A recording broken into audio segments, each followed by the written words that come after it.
Hello YouTube. Today I'd like to tell you about how to make a very simple leather pouch that has segments in it, that has little sleeves inside of it to store things. This came out of a thought that I had after watching a Dave Canterbury video.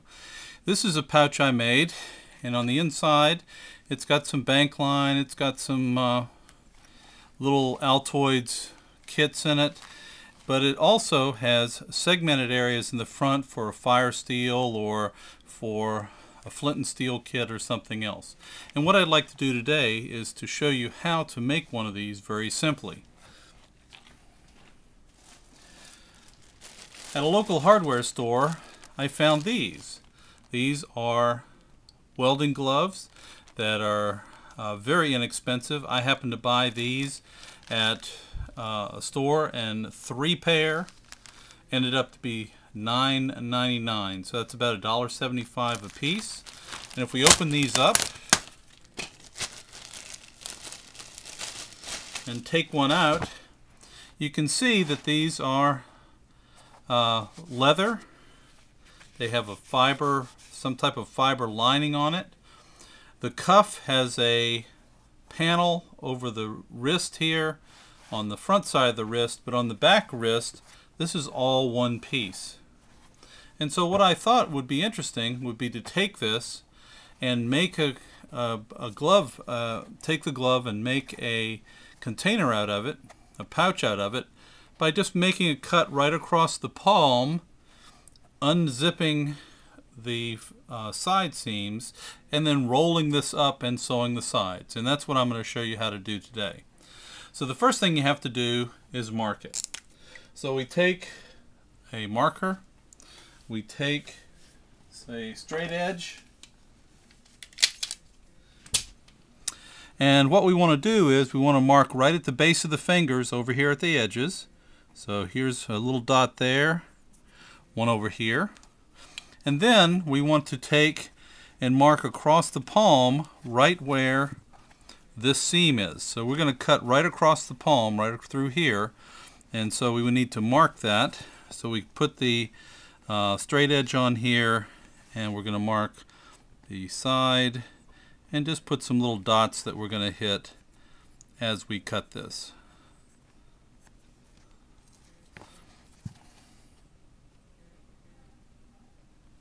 Okay, so anyway, once you have it marked, the next thing we need to do is we need to put some securing stitches in the side of here. Now there are many ways you can do this. You can buy stitching kits like this. These are very substantial. They have a way of doing a lock stitch on here, so you go through and then feed this through the stitch. That's well documented other places.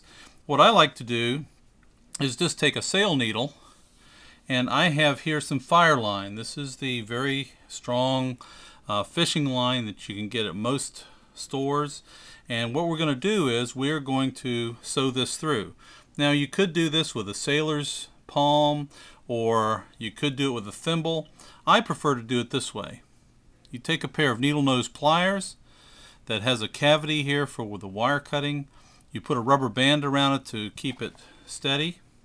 And then what we're going to do is we're going to take our sailor's needle, and we're going to put it so it goes right opposite our dot through both sides of the glove and out through our dot. And then we're going to put it in the needle nose pliers, and then press hard, and that gives us enough leverage in order to push that needle through both areas of both layers of the glove. I then secure it not with a knot, but just going right through and doing a like this. And then what we're going to do is take a couple more stitches right through the same holes to make it easy.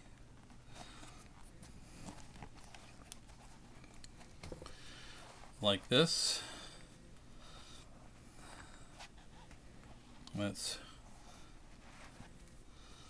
And this is going to secure a stress point on the finished pouch, but we'll do it here at the beginning to make it easier so we don't have to do it later. Then the last stitch, we're going to come through here to secure it.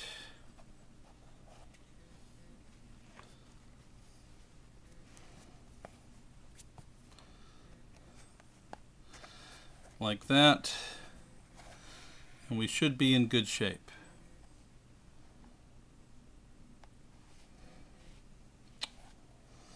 Now, the next thing that we have to do is we have to do the other side over here. I'm not going to take time to do that right now, but you can do that in the future. I'm going to then take a razor blade and cut this off. The next thing I need to do is to open up the palm so I can get a pair of scissors in there to cut along our dotted line we made here. So we have a seam that's right here. We can take our razor blade, put it right in the seam, and with a couple of easy cuts we can cut that seam out back this way and a little bit this way. That will open it up enough to get a pair of scissors in there. We can then take this and cut right across the palm,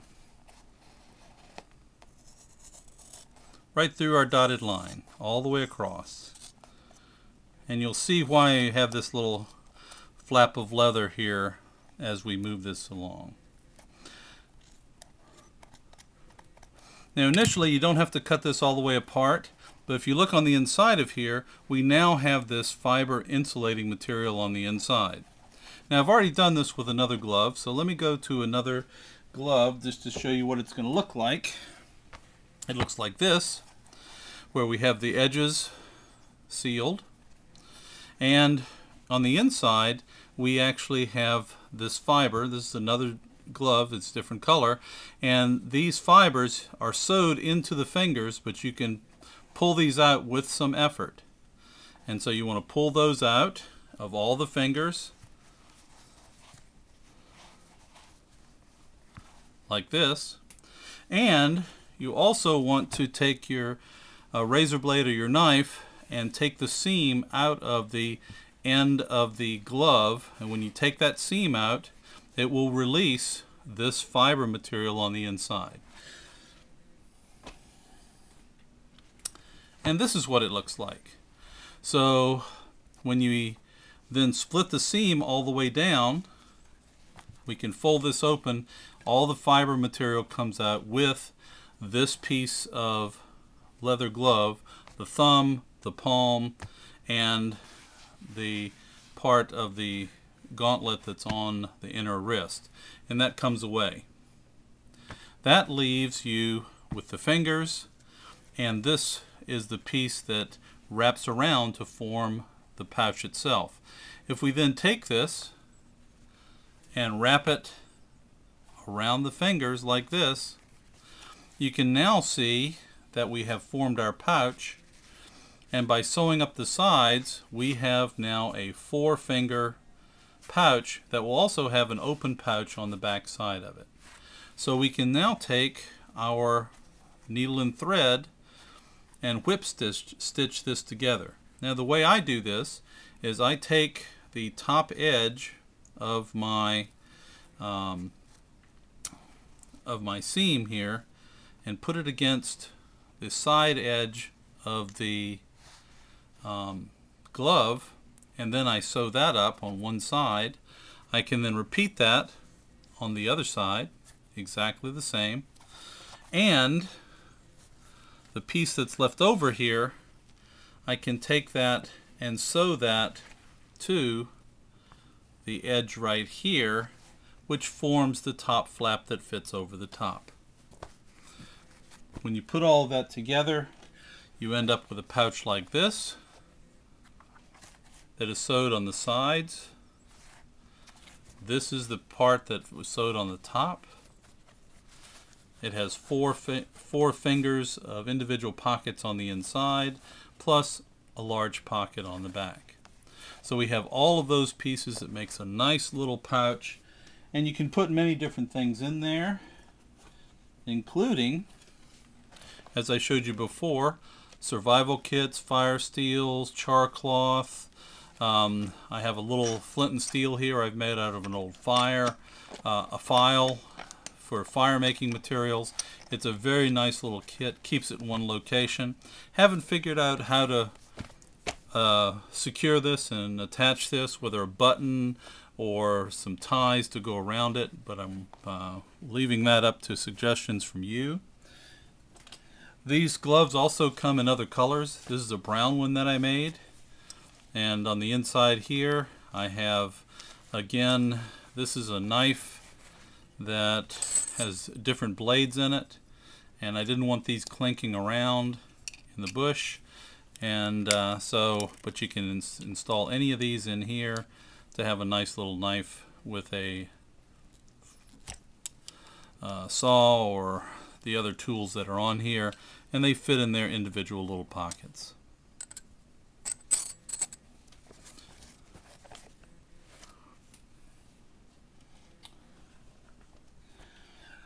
So anyway, that's how you make these little pouches.